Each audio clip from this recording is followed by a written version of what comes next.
Hi there. My name is Lucas Weiss, and I am the host of the Weesesports Quarantine Chronicles.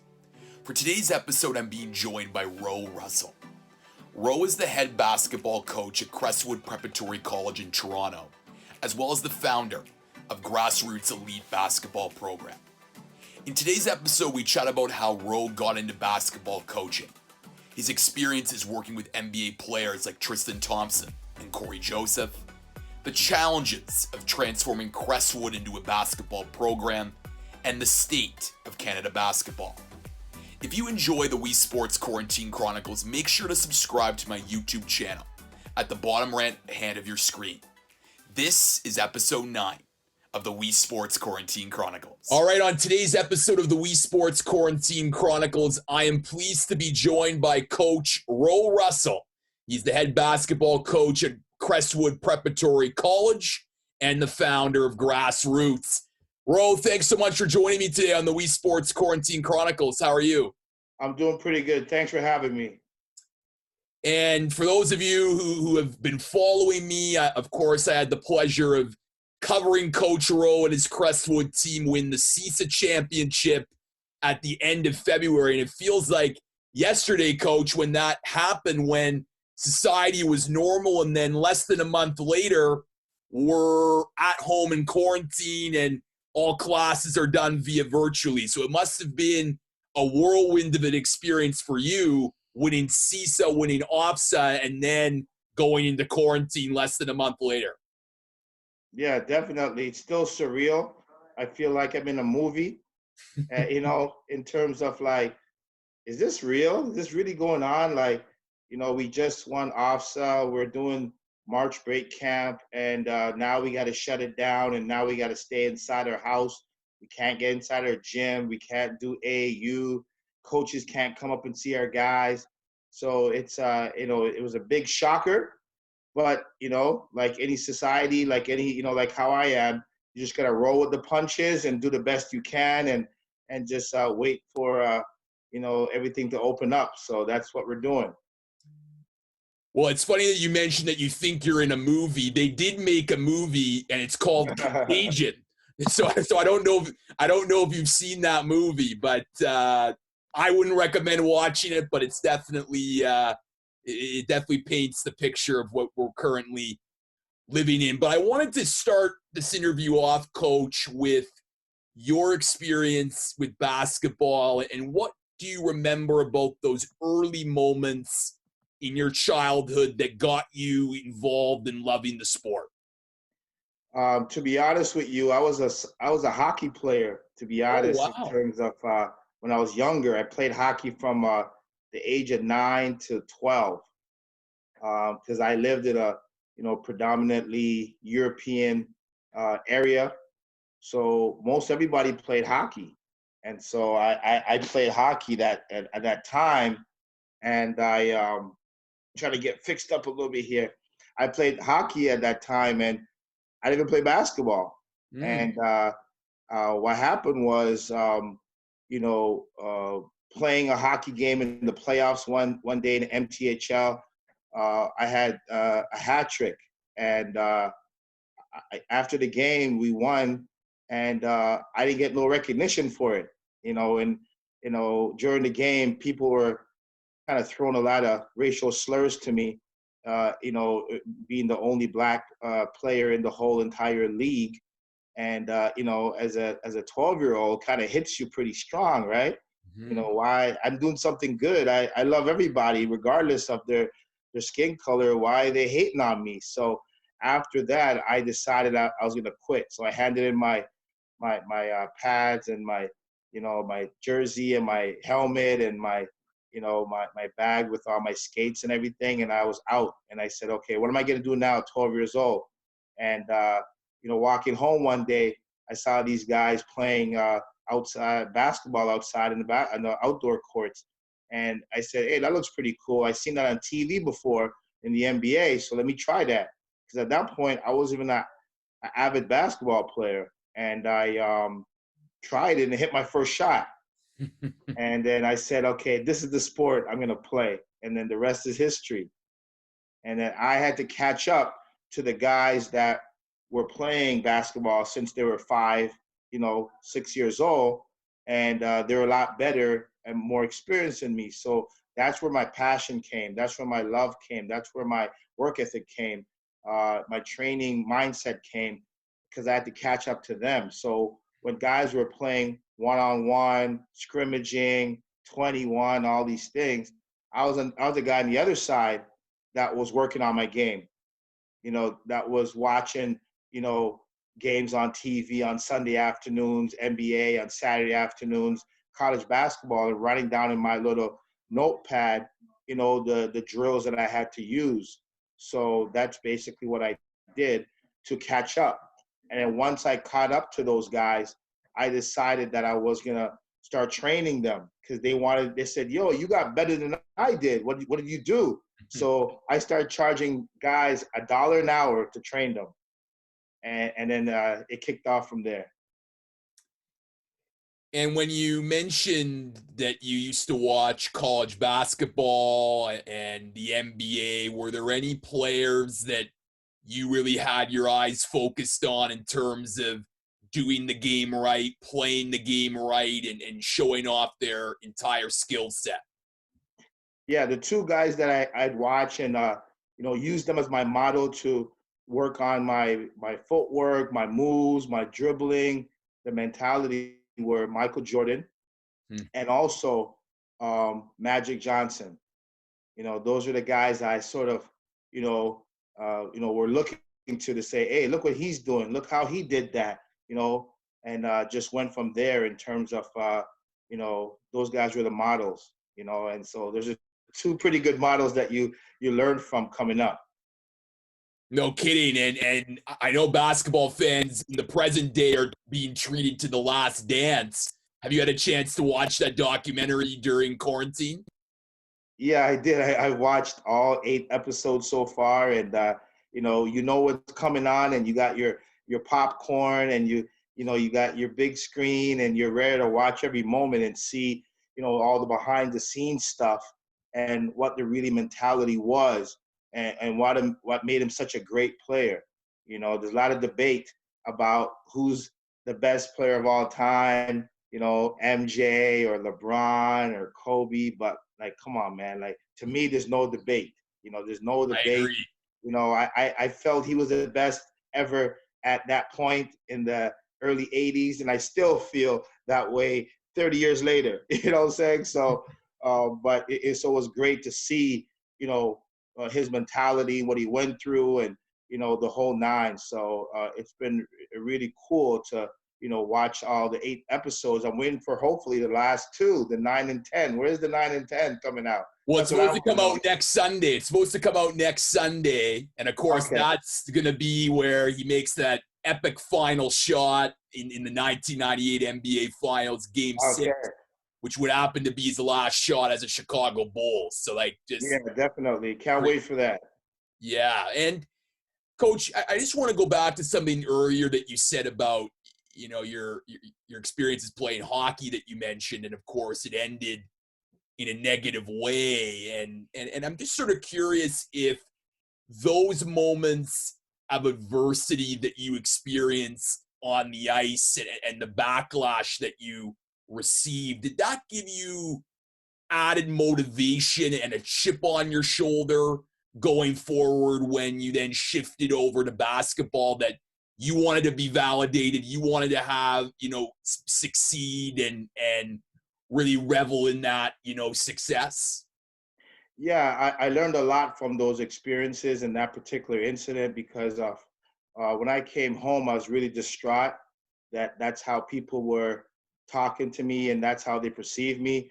And my mom, who's my biggest inspiration, she told me, "Don't worry, son.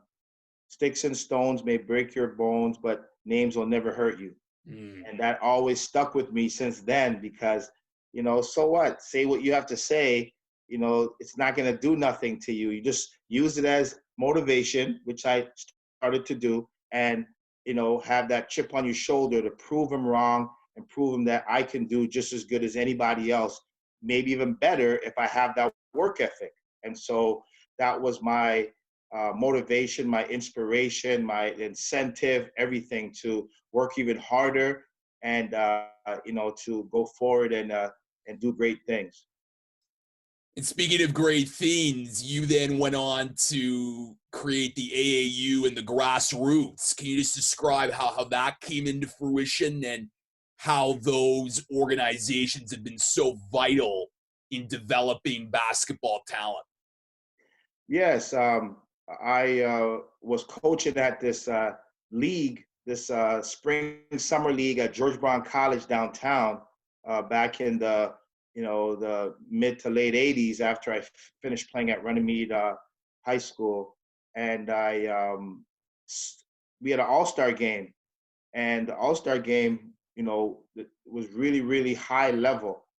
And we put that team together and played different colleges around town and beat them all up. And they had guys in their 20s, and we were only 17, 18 years old.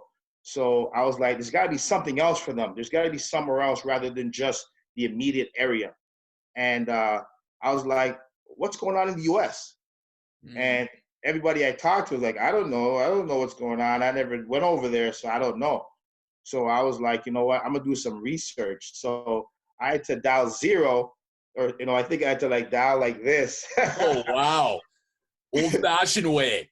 Old-fashioned way, and then get the operator and then ask the operator for, a certain establishment or certain university or certain camp or certain organization, get their number and then dial that number to, get what I was looking for, because there's no internet at the time. There was no social media, coming up.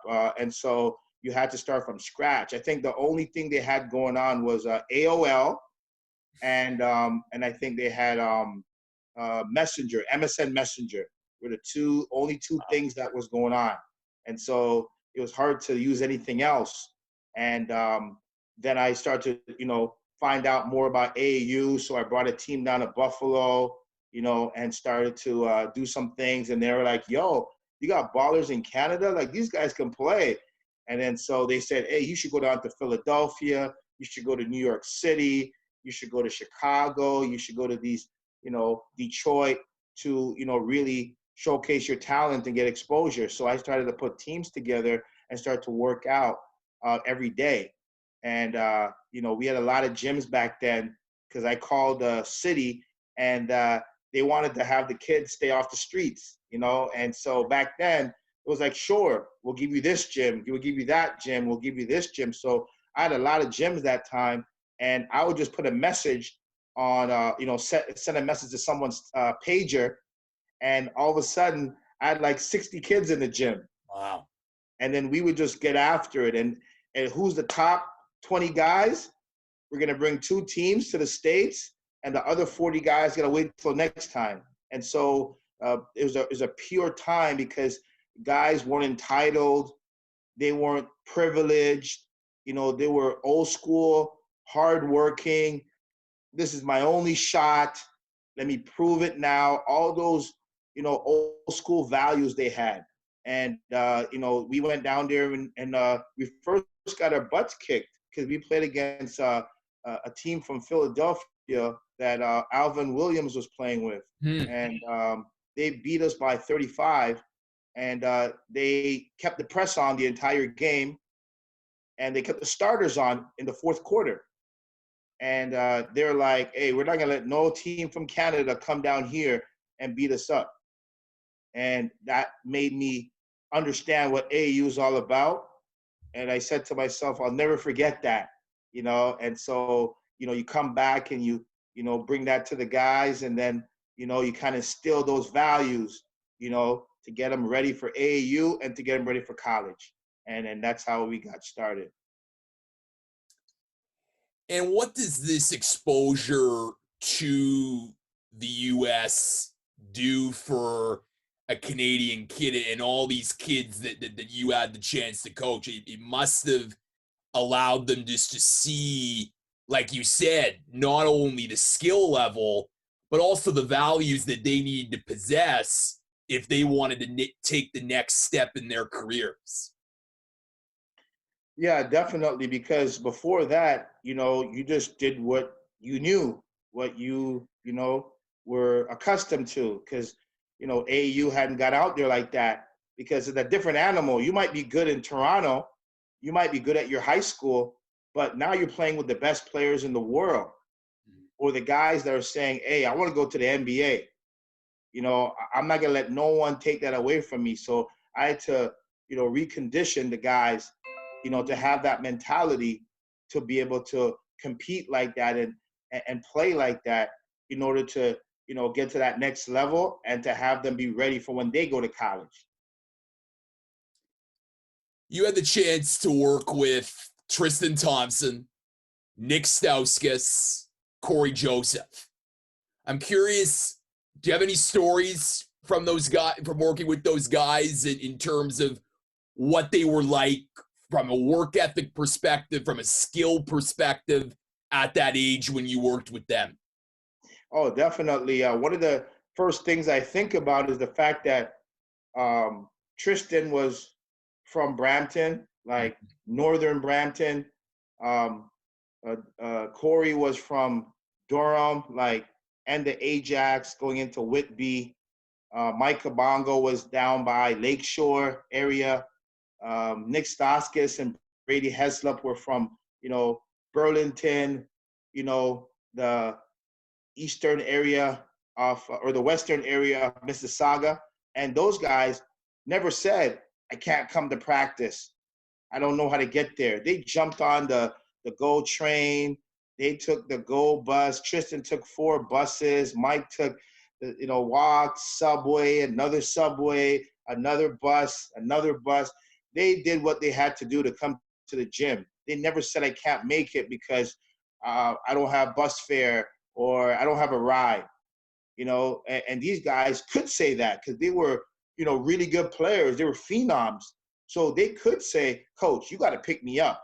Coach, I can't come because I have no ride. They got up because they wanted it so much and their parents taught them great values. So that was never a question, to the point where I would drop them home. I would pick them up.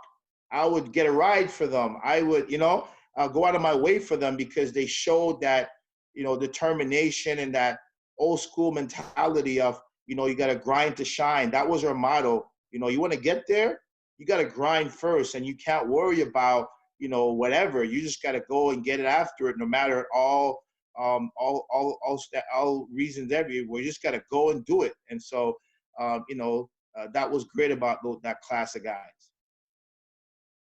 Yeah, and of course they continued on to have, successful college, and then they made, the NBA, and Tristan Thompson's case, an NBA champion, with the Cleveland Cavaliers. Yeah. So is Corey. I got, how Corey. many programs out there have 2 guys that have an NBA, championship ring? Not a lot of programs have 2 guys like that. You know what I'm saying? So did they bring the Larry O.B. to you, Coach? Yeah, they actually brought it to me, and wow. They brought it to our gym, my Falstaff Community Center, and they took some pictures there. So it was great to bring it back where they found it, because we started all those guys at a Falstaff Community Center where we were training, and that was that place where everyone knew where Falstaff Community Center was, and they would, it's not in the greatest area, but it was like a haven. Once you got there, you were good, you were safe, and you're in the gym. We call it the lab, and you'll be in the lab working. And everybody came through. RJ Barrett was there. Everybody, Kem Birch, you name it. They had some kind of, history or experience at Falstaff Community Center. Let's shift gears a bit, Coach, to Elijah Fisher. And I've had the chance to cover him when you guys won the CISA championship. Had the chance to catch up with Elijah a couple days ago. When did you first meet Elijah and see what this kid could become on a basketball court? It takes me back to his 5th grade.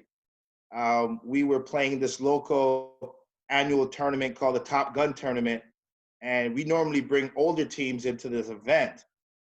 And so the organizer, who's one of our grassroots coaches said one of the younger grade 5 teams dropped out.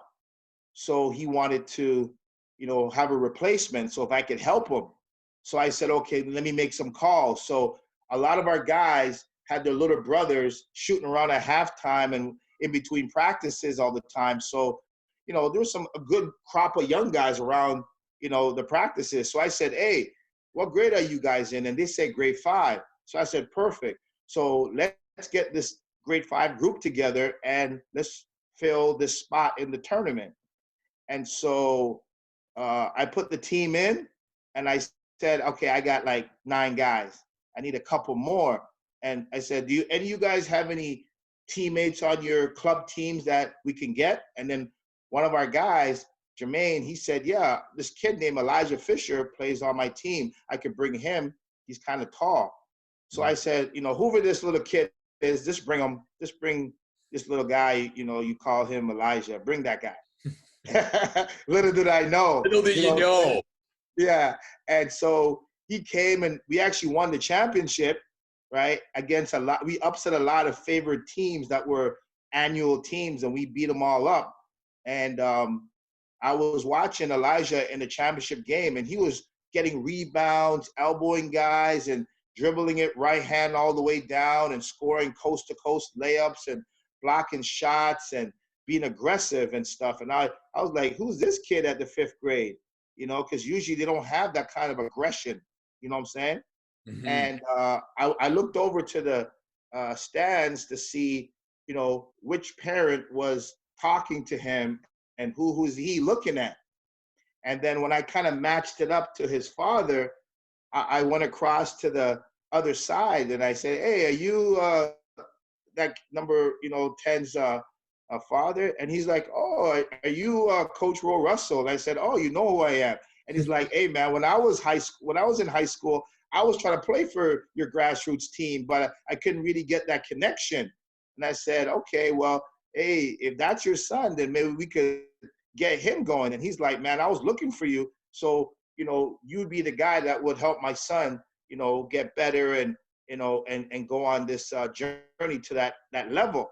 And then that's how it got started from there. Then I told him I want to work him out to get to know all the aspects of his game and evaluate him. But all the gyms were were closed because it was like the holiday.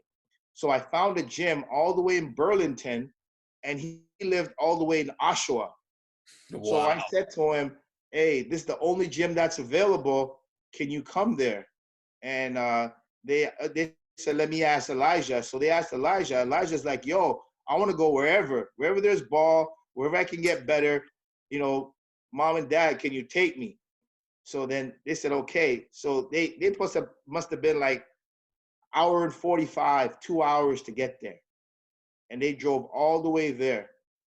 And then, that showed me that these guys were serious because how many people are going to drive that far in traffic to come and work out? And, we went from there and the rest is history. And there's more history to be written, but Elijah talked about those early morning practices that you and him did. Can you just describe, I guess it just speaks to his dedication, but also your belief too that he could become a really top player. Yes. On the weekends, I like to have early morning practices. So over the decades, I was always having 7 o'clock, 8 o'clock practices on the weekend, on Saturday morning, Sunday morning. On Sunday, I go to church. And so I try to get some workouts in and then come back and get ready for church and stuff.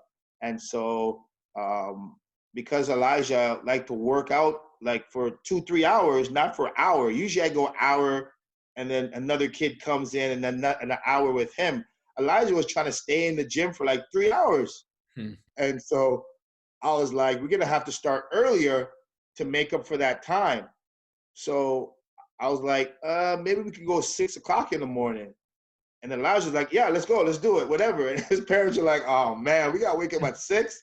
And I get there at 6 o'clock in the morning and they would get there too.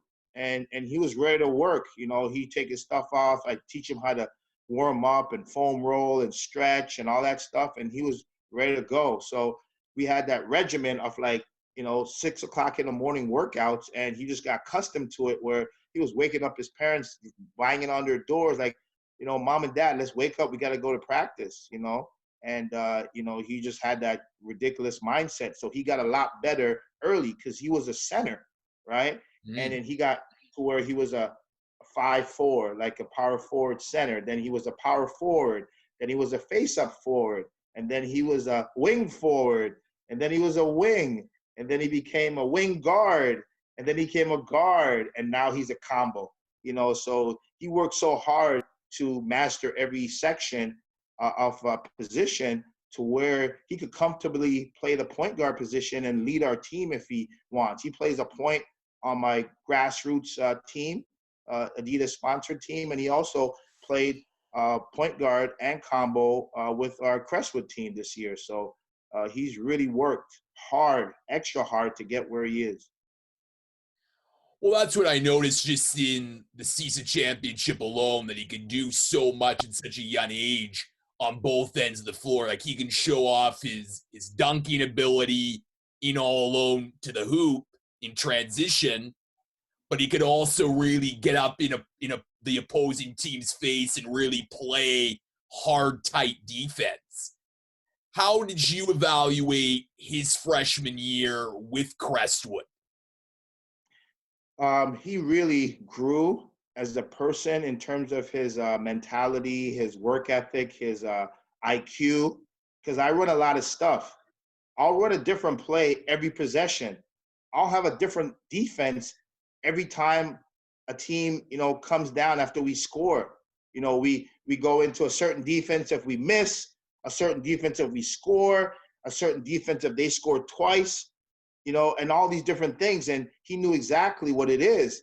And there were some moments where he was reminding me of what we're supposed to be doing.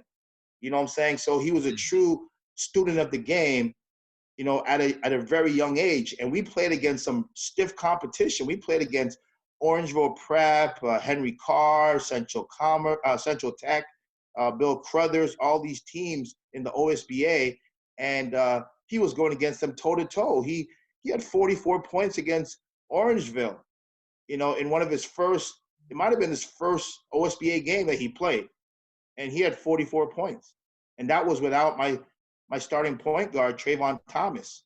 You know what I'm saying? And he ended up averaging 25 points a game, as a freshman. So he did some extraordinary things. And, we just look forward for, getting better and better. And now he's shooting jump shots off the dribble, taking difficult shots, shooting shots from deep against zones, shooting behind screens, hitting mid-range pull-ups off the dribble. For most of the year, he was our team's highest three-point percentage guy.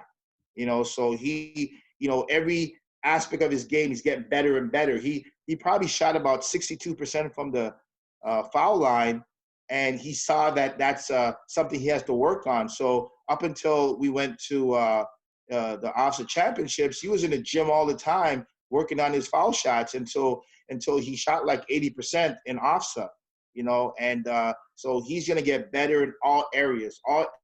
He's going to get better and better and better, because people say, oh, he's good, he's athletic, but he doesn't have a left hand. He doesn't have a jump shot. He doesn't do this. Well, hey, he's only 15. He's going to get better at those things. He's going to work on those things. So all those things are going to come. Like, we know this. He's going to get better. And so he has, to a point where, he's going to be, a very, very big problem to deal with. And, he could go down as one of the best players ever to come out of Canada, because he started at such a young age, where a lot of guys started in high school. He was playing varsity in the 7th grade. And you mentioned to me, Coach, just after that CISA championship, about how, Elijah's someone that, in that game against Crescent where you guys dominated, like, he was just playing at 40% of what he could be. And, against maybe a tougher opponent like an Orangeville Prep or a Central Tech or a Bill Crothers, he can go up and get into another gear to get to that other level. So it's just amazing to me. And I mentioned this to Elijah in our recent interview of how he can just go into another gear at such a young age when he wants to. Yeah, exactly.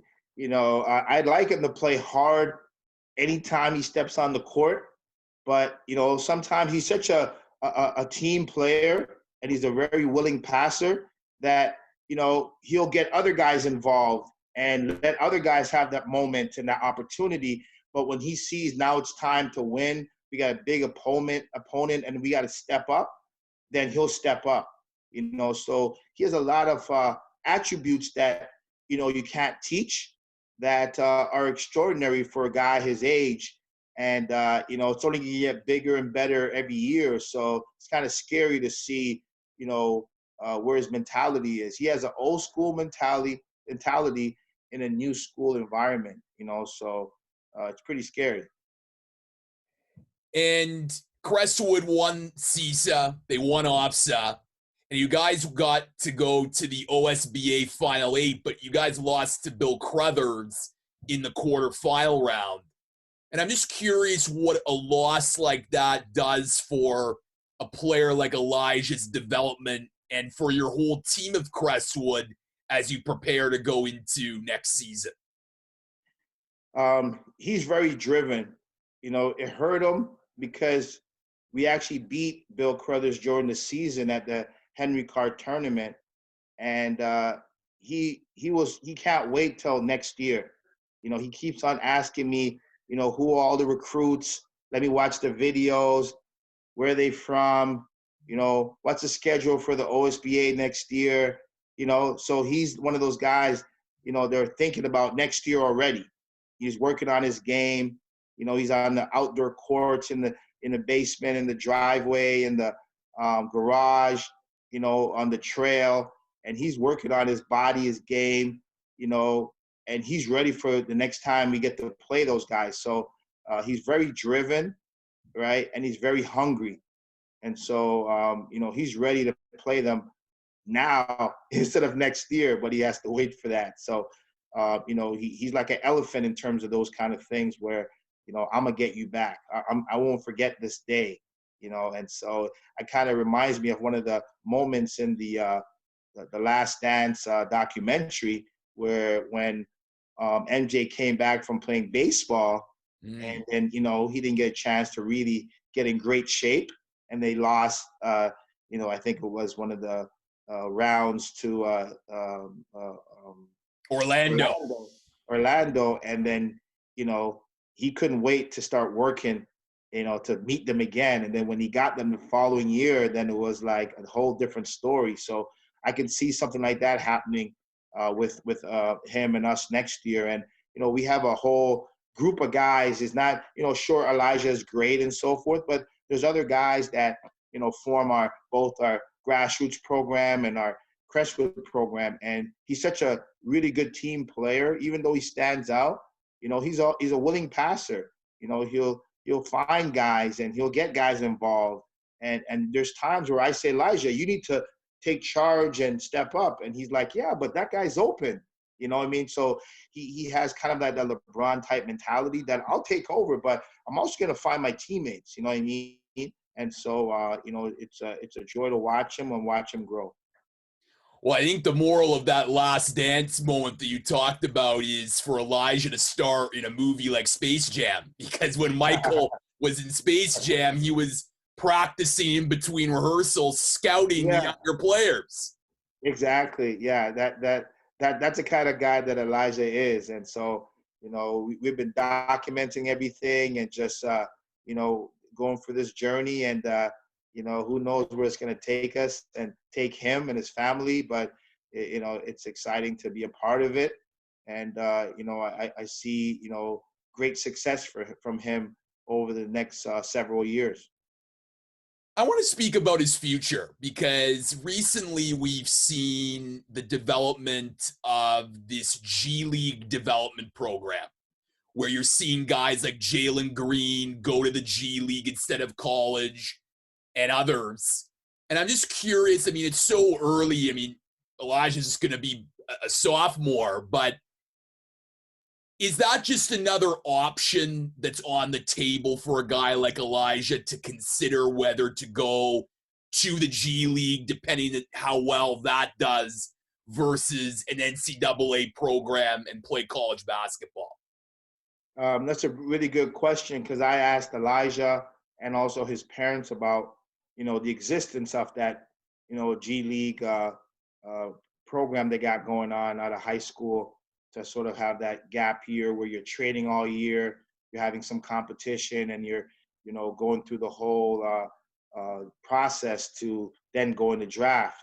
And he was telling me that, coach, like I really love that whole deal that Zion and RJ had at Duke when they were playing that one year, where they were able to really, be on that stage and be traveling and be on national television and, go through the ACC tournament and go into the NCAA and strive for a Final Four and a championship and, travel to Canada and play at all these different places to, pack crowds and all that stuff. So, he was saying that, he'd love to experience that. And, he's always grown up with like going to university in the States and, going through that whole nine of that whole, day-to-day grind and traveling and coming back and doing your thing and going again and practicing and playing with all Americans and pros and everything. So I don't think Elijah wasn't interesting in that G League deal. He was more, I'll go to college, and when it's my time, then I'll go to the next level. And so it's good for some guys, but just like Greg Brown, who also was invited to go that path, he decided to go to Texas University, and he could have went there. So to each his own, and I think Elijah will choose, to go to college for that, one or whatever years that he needs to be there at for. Well, I think you made the really good point about the stage, and I cover the Raptors 905 in the G League, and don't, let's not disrespect the G League. The G League is very competitive and it has a great atmosphere, but there's something about college basketball, and you alluded to, with the atmosphere, with national television, with the big stage. I had the chance to cover the Final Four that you were at in 2019 in Minneapolis at US Bank Stadium. And you just can't beat that experience of rising to the moment on the big stage. And I don't think that the G League provides that same level because it just hasn't had the years like college basketball to gain that respectability, that television audience, and that popularity. Absolutely. There's a lot more that can be said for being on that biggest stage of March Madness, Final Four, and, really, having a group of guys that come together and, and make that run. So it didn't interest him in just working out all year and having some scrimmages and some games and getting ready for the NBA. He wanted to, go through each level and, and be able to, try to make something happen in college before he moved on to the next level, so he can get some experiences and knowledge and be able to now, take advantage of all the different levels. So, that's my take on it. And Coach, you've built a very successful program at Crestwood. And when you first came to Crestwood, you wanted to make the program like American prep schools. I'm curious, what were the challenges early on to transform a school that has such a rich academic reputation into becoming such a big basketball powerhouse? Yeah, definitely. When you stir it up a little bit and, a lot of changes, you get, a little bit of pushback from within in terms of, the parents of the current students, the kids that are there. They're saying like, does that mean that I won't get to play this year because I was on that team last year? And, are these players that come in, these students that come in, are they going to be friends with me, or are they going to think that they're all that? And so we had to be very strategic and, really prepare those guys to be just like regular students in the day. And then now, in the afternoon after school, you can now be that baller and get in the gym and work and, get prepared for the season at hand and try to do big things and travel and so forth. But you better make sure you take care of your academics, or else you're not going to play, So, it was good that I got the job like in, February, and I was able to really prepare the players, the school, the administration, myself, for that next season in September. And so once we did get some pushback and some challenges, had some time to get the kinks out, so to speak, and be able to let it be a good transition where we had the prep team program, and then we also had a high school program for the kids that were already in the school that played juniors the previous year or play seniors to still play that, right? And then also now you have a separate program within the school. So just so people know, we're not just a basketball academy at Crestwood. We're actually, Crestwood students playing a Crestwood team. So, but we had a second team, for those students that still wanted to play ball and to feel like they're doing something constructive, and we didn't push them over to the side. So that helped the transition because, we factored them in and we considered them, and then all the players, assimilated into the school and, had their school uniforms on and were friendly to all the classmates and their schoolmates, and were friendly to the teachers and the staff, and, worked hard in school. We last year, we had like 7 guys on the honor roll, and we had like 9 guys on the JV team on the honor roll. And we had like 9 or 10 girls on the honor roll on the girls program. So we showed that we're not just there for basketball.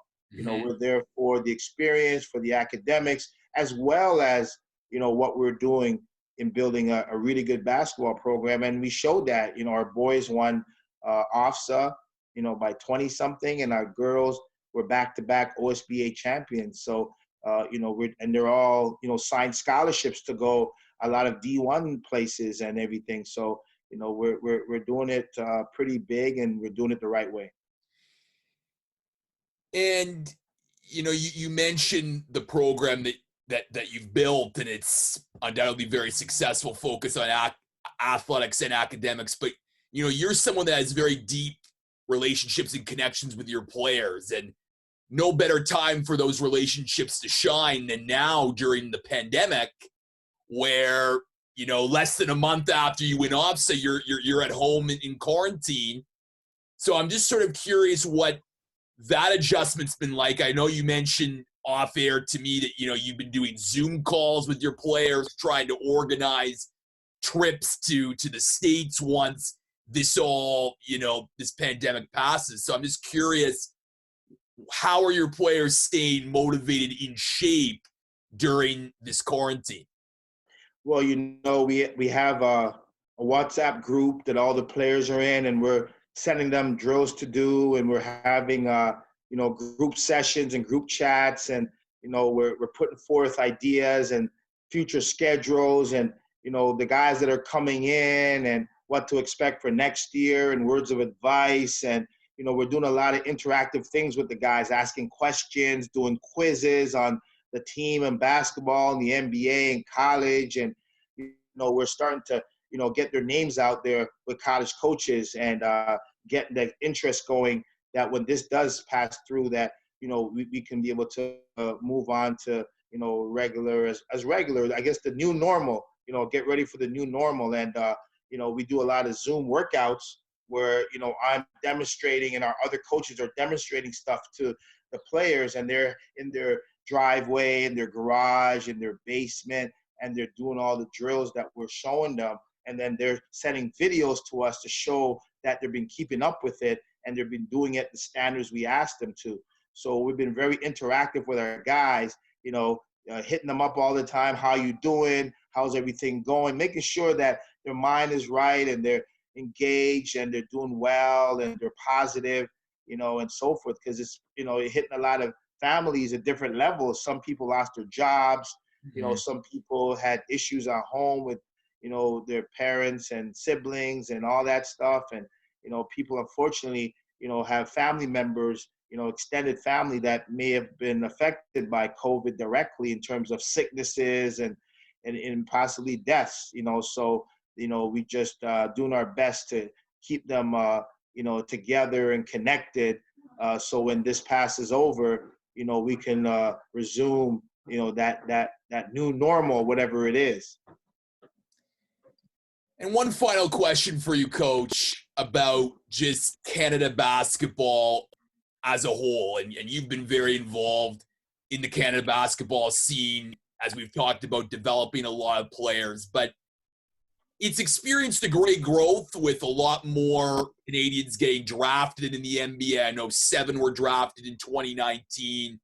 A lot more attention is being written about these players and players like Elijah Fisher coming up through the system. But where do you think Canada basketball needs to go now to take that next step to gain even more popularity and being well known in the sports landscape? Because while Elijah Fisher is a top prospect, I feel like it's still just known in the basketball community rather than just the normal sports community like a hockey prospect would be. So I'm just curious where Canada basketball needs to continue to grow to ensure that that these players are getting the attention they deserve. Yeah, I think that social media is huge, because I think that's a big part, that no matter where you are, you can be able to have, podcasts like this and have Elijah come on and, be able to see what he goes through and have blogs and have interviews and shows and different things on there. Now the NCAA is allowing players to monetize off their likeness and their names and all that stuff. So some of the restrictions have now been, taken off. So now you can kind of brand yourself globally, internationally in different areas, and social media is a big part of it. And if the media itself, will, understand how important it is, they themselves have to do, and they're doing a lot better job than they used to do, when you just see the scores of the NBA and college games and that's it. You might see one highlight to where now you're seeing highlights of all the teams. They're showing March Madness on TV. They're showing some high school games. So if they really, partner with the American entities and broadcast certain games and different shows and stuff on ESPN and sort of following that kind of, mentality, then I think we'll be more exposed on that level. And, now that the kids are now, so inspired by what Toronto Raptors did, now kids are training at a younger age. They're starting to play at 4 or 5 years old, and they're really, looking to travel and go to camps and really understanding what it's all about. So they're slowly becoming a little bit more Americanized in that sense of the word, in terms of, the highest level. And so at one point in the next few years, I could see Canada medaling at the Olympics. And, that would really put us to another level if we can actually medal, and go from there. So, it's great to see all the advances and evolution that's taken place. And we just got to be really, really focused and committed and dedicated into seeing more, not to settle for what we have, to keep working hard to get to that level and have everybody on board. The NBA players will play for the Olympics and the World Championships, and all the entities there, the corporate world, all the basketball federations and levels all get together, and for the better good of the country, do whatever is necessary to get us to that stage similar to where the Americans are at, and we can really, promote and market and develop basketball in Canada. Ro Russell, he's a head basketball coach at Crestwood Preparatory College and the founder of Grassroots Elite Canada. Ro, thank you so much for coming on the Weesports Quarantine Chronicles. Thanks for having me. And before I go, I just wanted to say that, I've done a lot of things in this basketball world over the decades, and, everything I've done, I give glory to God for allowing me to do this. So thanks for having me on, and, we'll talk again soon.